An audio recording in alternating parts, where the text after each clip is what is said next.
말씀 증거하겠습니다. 일곱 교회를 향한 주님의 말씀이 선포된 후에 요한은 새로운 환상을 봅니다. 하늘에 한 문이 있는데 그 문이 열려 있었습니다. 교회를 향해서 주님이 주신 복은 내가 천국 열쇠를 너에게 준다는 복이었습니다. 가톨릭 같은 경우는 그 열쇠를 베드로가 받았다고 간주해서 초대 교황님이 받았고 교황이 열쇠를 갖고 있다고 해석하지만 우리 개신교 기독교 전통에서는 그렇게 보지 않고 교회 공동체를 향해서 주셨다고 받아들입니다. 그래서 교회는 오전 일부 예배 때도 말씀드렸지만 그 열쇠가 있는데 열쇠의 기능은 두 가지라 그랬어요. 여는 기능도 있고 잠그는 기능도 있습니다. 아주 무섭죠. 천국 문을 열 수도 있고 잠글 수도 있는 게 교회입니다. 언제 잠길까요? 여는 거야 다 아실 거고, 잠기는 건 언제 잠길까요? 언제 잠기겠습니까? 네, 언제 잠길까요? 똑바로 살아야 열리는 걸까요? 네, 우리가 하나님 말씀대로 서로 사랑하고 하나님 말씀에 순종할 때 하늘의 문은 열리는 것이고요. 말씀이 우리의 우선순위에서 내려가면 내려갈수록 천국의 문은 잠기게 됩니다. 본인에게도 해당되는 거고 나를 보는 다른 옆에 있는 사람들에게도 해당되는 거죠. 말씀대로 세워갈수록 천국의 문이 열리는 것이고 말씀에서 멀어진 방식으로 세워갈수록 천국의 문은 닫힌다고 보시면 되겠습니다.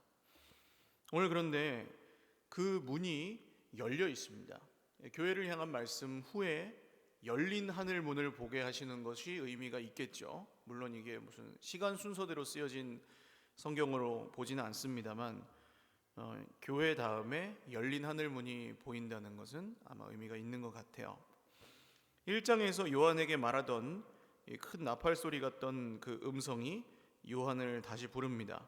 그리고 이후에 마땅히 일어날 일들을 내가 내게 보이리라 그렇게 얘기하죠. 열린 하늘 문은 죽을 때만 보는 게 아닙니다.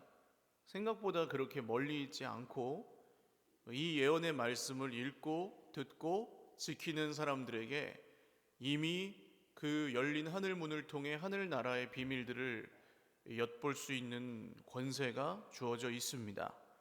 성경을 신뢰하고 말씀을 믿는 사람들은 모두 그런 은혜를 받은 사람들이에요. 주님의 말씀이 우리에게 선포될 때 우리는 이 세상에 매여 있던 우리의 눈을 들어서 하늘나라를 볼 수 있습니다. 그리고 하늘나라의 권세로 하늘나라의 기준으로 이 땅의 것들을 또 받아들이고 해석하는 눈이 달라지는 것이죠.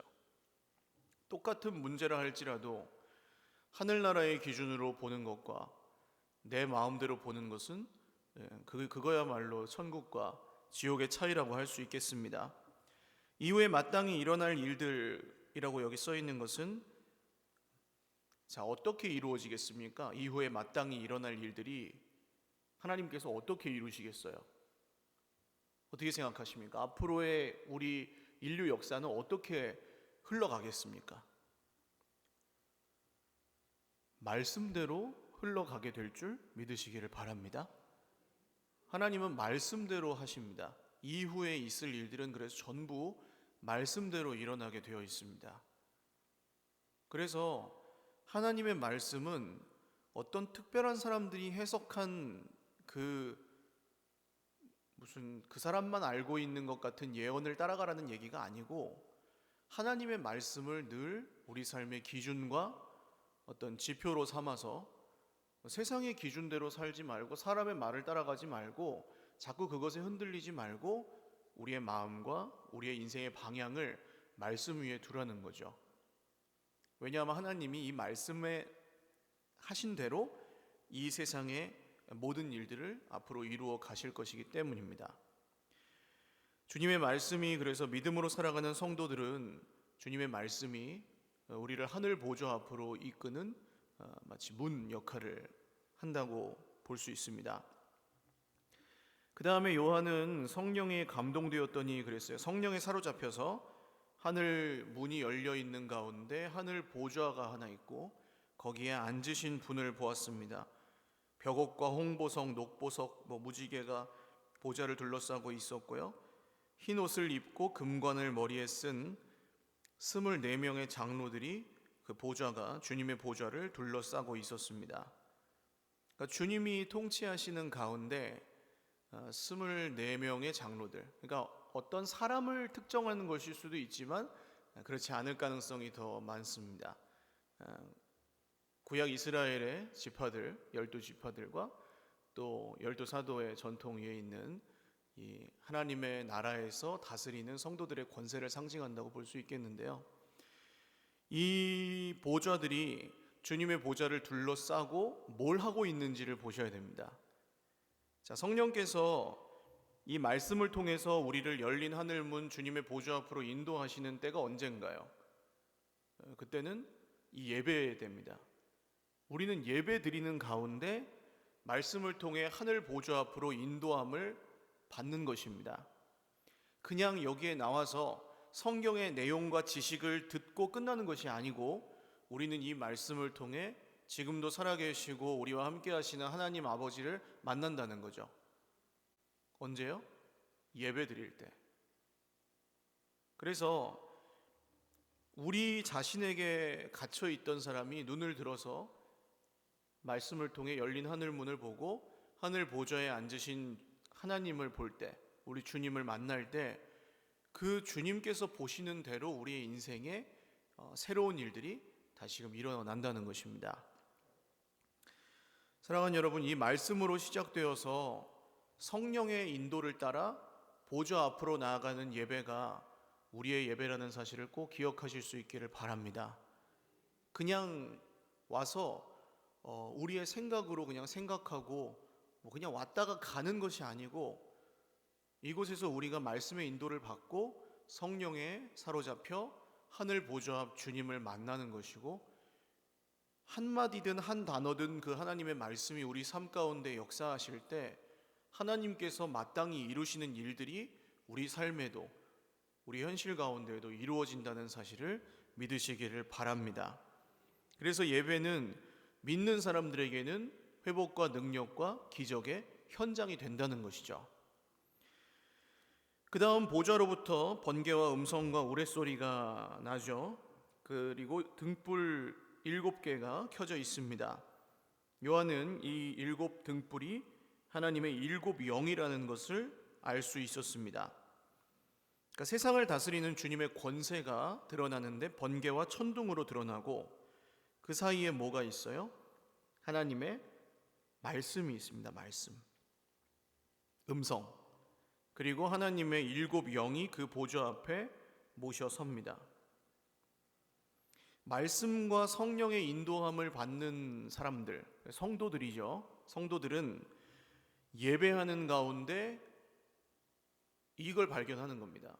우리는 문제가 세상을 다스리고 돈이 세상을 다스리고 사람이 세상을 다스린다고 느끼면서 사는데 사실은 어때요? 하나님이 이 세상을 다스리고 계시는구나. 할렐루야. 맞습니까, 여러분? 우리 인생을 누가 다스리십니까? 하나님이 다스리십니다. 교회는 누가 다스리십니까? 하나님이 다스리십니다. 예배하는 가운데 그걸 발견하는 거예요. 새롭게.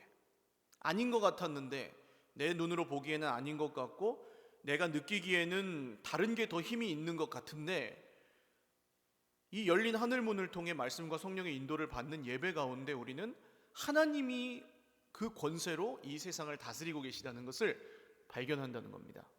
이게 왜 중요할까요? 사람은 살아가면서 내가 옳다고 생각하지만 실상은 별로 객관적이지 않습니다. 그러니까 우리 청년들은 결혼할 때 신랑 될 사람이 하늘의 별을 따다 준다 그러면 믿으면 돼요, 안 돼요? 그때 마음은 그런데 본인이 별을 딸 능력이 없어요. 그래서 그 말은 믿으면 안 됩니다. 물 한 방울, 손에 물 한 방울 묻히지 않게 해줄게. 믿음 돼야 안 돼요? 그건 그냥 아주 은유적이고 비유적인 표현일 뿐이에요. 근데 그때 마음은 본인이 그렇게 해줄 수 있다고 생각하는 거죠. 자기도 믿는 겁니다. 그러나 막상 그 말을 믿고 결혼을 하면은 아주 큰 코 닥치게 되죠. 이처럼 우리가 겉으로 드러나는 말과 겉으로 보이는 현상과 이런 것들을 붙들고 살아가다가 속으면서 때로는 살아가다가 하나님 보좌 앞에 나타나와서 이 만물의 본질과 실상이 말씀을 통해 드러날 때 우리는 그게 그래서 그랬구나. 그리고 그게 다스리는 게 아니라 누가 다스리세요? 하나님이 다스리시는구나. 할렐루야. 그러면 어떻게 되겠어요? 세상에서 그런 벽에 부딪히고 문제에 부딪혀서 실망하고 낙심했던 사람이 여기에서 예배하면서 사실은 하나님이 다스리시는구나 라고 탁 느끼면 어떻게 되는 거예요? 그때 위로와 회복을 경험하는 겁니다. 예배 가운데 나왔을 때 우리가 성경을 통해 뭘 꼭 알아듣고 외우고 하지 못할지라도 회복이 있는 이유는 그런 거예요. 이 말씀대로 하나님께서 다스리신다는 걸 믿는 사람은 회복하는 겁니다. 그리고 여전히 그 문제에 붙들려 있다. 나는 그 문제가 내 하나님보다 크다. 그러면 이제 계속 거기서 힘든 거고요. 그래서 하나님의 백성들에게는 이 예배의 자리가 구원의 자리인 줄로 믿으시기를 바랍니다. 믿는다고 하지만 진짜로 믿지 않아요. 그러나 주님이 진짜로 믿어지면 인생의 모든 시험이 거기서 끝나는 줄 믿으시기를 바랍니다. 그러니까 문제가 아니고 믿음이 문제입니다. 자, 보좌 앞에는 수정과 같은 유리 바다가 있었고 보좌 가운데와 주위에는 4생물이 있었습니다. 이 생물들은 이 세상의 것 같기도 하고 아닌 것 같기도 했습니다. 각각 사자와 송아지와 사람의 얼굴과 날아가는 독수리 같이 생겼다 이렇게 묘사하는데요. 이걸 읽으면서 많은 분들이 헷갈리는 이유가 이게 뭘까라고 고민하십니다. 도대체 이 생물은 무슨 생물이며 왜 여기에 있었을까 이런 생각들을 하시는데요. 사실은 그런 것들을 고민하라고 적어놓은 게 아닙니다. 요한계시록 성경뿐만 아니라 모든 성경을 보실 때 기억하셔야 될 원칙이 있습니다. 보여주시는 만큼 본다는 것이죠. 들려주시는 만큼 듣습니다. 우리에게 필요한 것들을 주십니다. 말씀은. 할렐루야. 그래서 어떤 특별한 사람들만 비밀을 알아가지고 그 사람만 따라가야 되는 것이 전혀 아닙니다. 그러니까 아주 함정에 빠질 만한 유혹이죠. 우리는 다 알고 있는데 너네는 모르지 하면서 가르쳐주는 사람을 따라가지 말라는 것입니다. 필요한 만큼 보여주시는 주님을 신뢰하실 수 있기를 바랍니다. 우리에게 정말 하셔야 될 말씀을 하시는 주님, 우리가 보아야 할 것을 보게 하시고 우리가 깨달아야 할 것을 깨닫게 하시는 주님을 신뢰하시기 바랍니다. 이게 왜 중요하냐 하면 내가 답답한 거예요. 몰라서. 내가 답답한 거예요. 주님은 다 보여주실 만큼 보여주셨는데 내가 답답한 거예요. 그래서 막 주님이 보여주시는 것보다 더 찾아요. 그렇게 가다 보면 이제 몇 단이 되는 겁니까? 2단이 되는 거죠. 주님이 보여주시는 것 이상을 찾기 원하는 사람들이 이제 성경에 없는 이야기를 하기 시작합니다. 신뢰하지 않는 거죠. 예수님의 제자들이 십자가를 앞두고 있을 때, 예수님이 십자가 앞두고 계실 때 예수님의 제자들이 왜 근심하고 걱정했을까요? 주님이 십자가에 죽으시는 게 마음에 들어요, 안 들어요? 제자들이 그때 우리 주님이 좀 로마 뒤집어 엎고 한 자리 황제가 되시면 우리도 거기서 한 자리 해야 되는데 십자가에 죽으시면 다 망하잖아요. 그러니까 마음에 들어요, 안 들어요? 안 들어요. 그래서 자꾸 다른 증거들을 요구하고 주님 안 됩니다 하고 붙들고,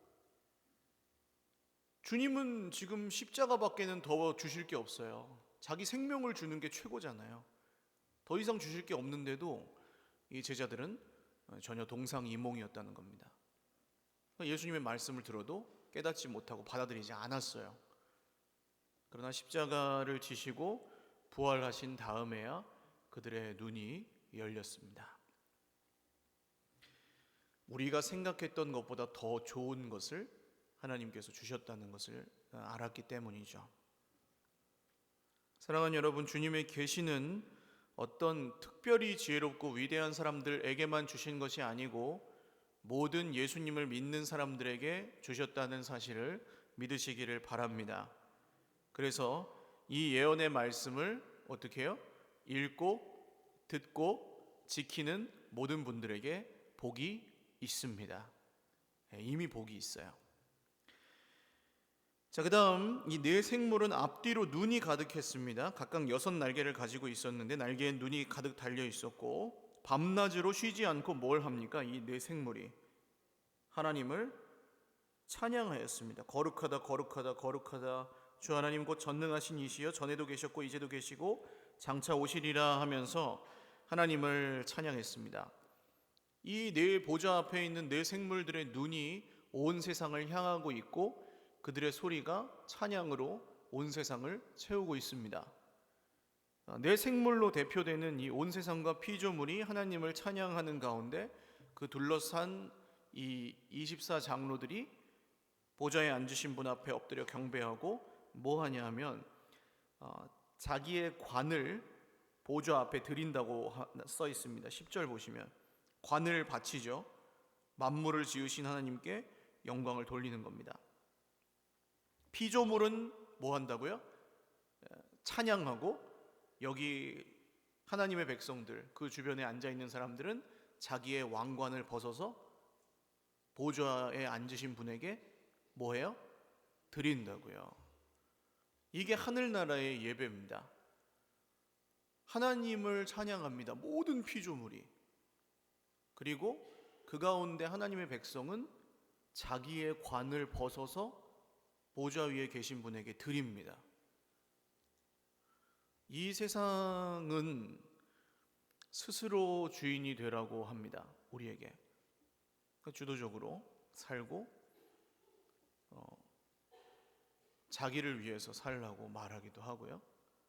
내 인생의 주인은 나고 세상의 중심도 나라고 가르치기도 합니다.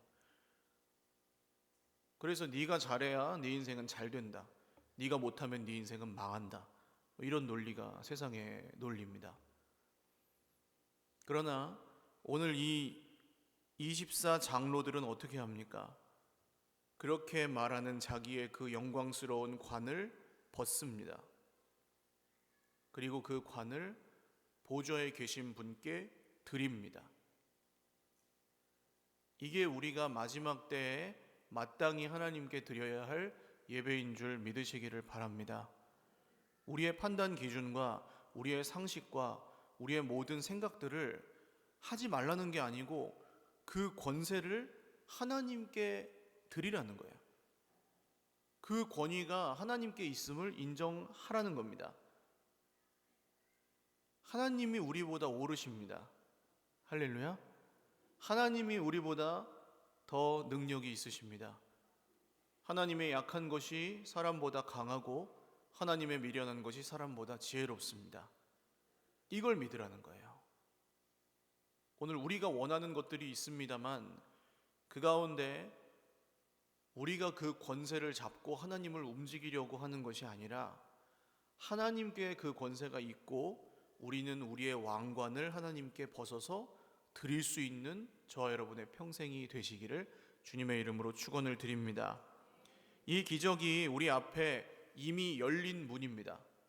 열린 문이에요. 문이 열려 있고 하나님의 백성들은 전부 성령의 인도하심을 따라 이 말씀을 읽고 듣고 지킬 수 있는 권세를 이미 받았습니다. 하나님 보좌 앞에 나아가 예배할 때마다 이 믿음으로 나가는 사람들은 주님의 영광을 보게 될 것입니다. 반드시 말씀대로 이루시는 것을 경험하게 될 것입니다.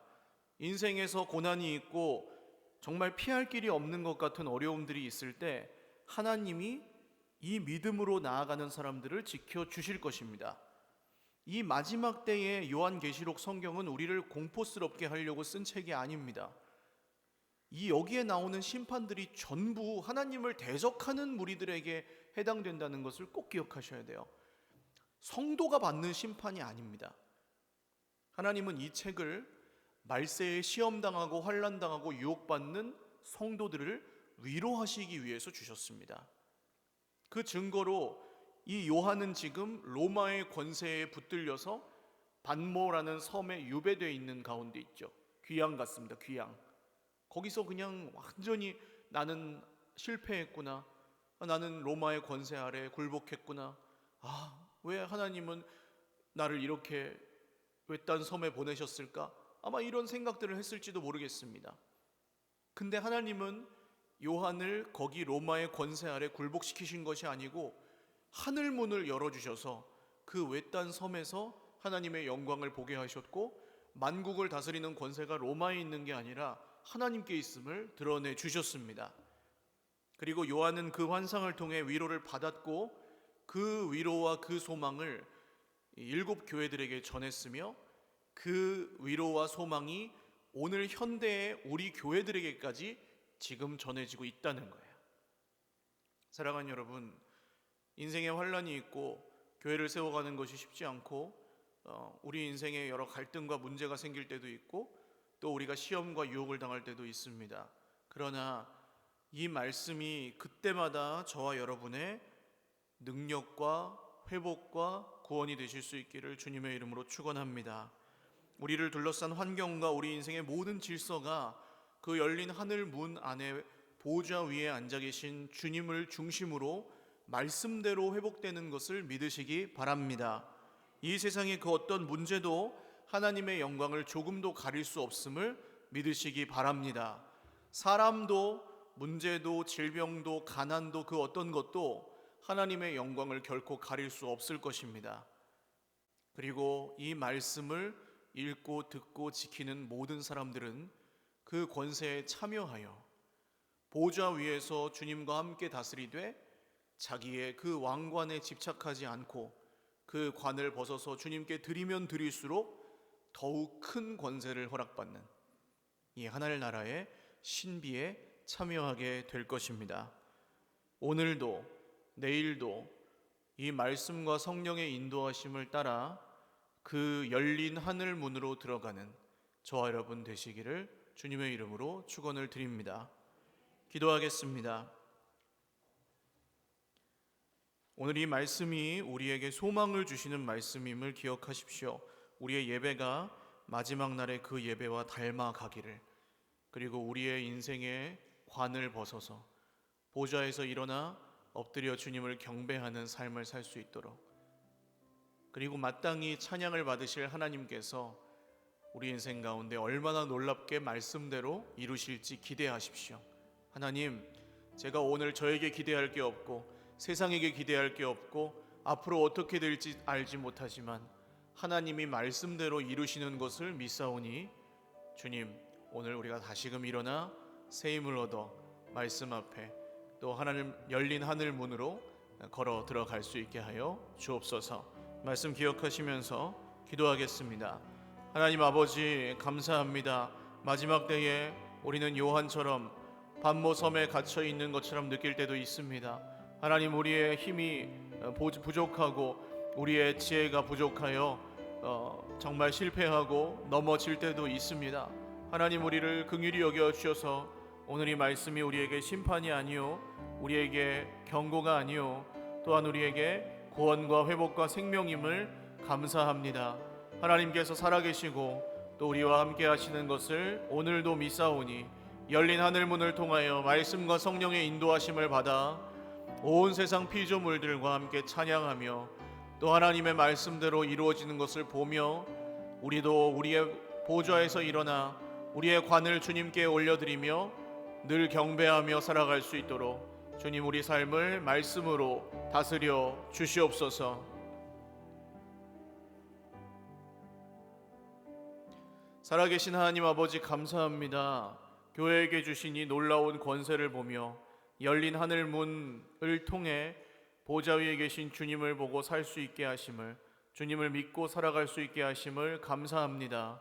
이 예배를 통하여 오늘 정말 세상의 어려움과 아픔과 슬픔과 눈물 속에 살아가던 형제 자매들이 열린 하늘문 보좌 위에 계신 하나님을 보고 기뻐하며 다시금 힘을 낼 수 있게 하여 주시옵소서.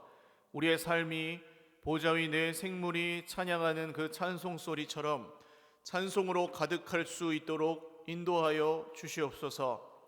우리 삶에 우리의 인생의 왕좌에서 일어나 엎드려 우리의 왕관을 주님께 드리며 경배하는 삶의 예배가 계속될 수 있게 하여 주시옵소서. 하나님, 우리 인생의 주인이 우리가 아님을 고백합니다. 사람이 아니고 문제가 아니고 질병이 아니고 돈이 아니고 우리의 주인이 하나님이십니다. 밤모섬에 갇혀 있었던 요한에게 보이신 그 환상이 7 교회들에게 전해졌고 지금 오늘 2000년이 지난 오늘 우리에게도 전해져서 이 말씀이 우리에게 구원이 되고 생명이 되고 진리가 되게 하시니 감사합니다. 돌아오는 한 주간도 말씀에 우리의 생명을 걸고 주님께서 가리키시는 방향으로 최선을 다하여 정직하게 달려갈 때에 이 예언의 말씀을 읽고 듣고 지키는 자들에게 복이 있다 말씀하신 대로 이루어 주시옵소서. 죄 백성들을 격려하시고 말씀으로 늘 가까이 계시며 끝날까지 성령으로 인도하시며 악에서 구하시고 시험에 들지 않게 지켜 주시옵소서. 감사옵고 예수님의 이름으로 축복하며 기도 올리옵나이다. 아멘. 우리 하나님께 영광의 박수 올리겠습니다.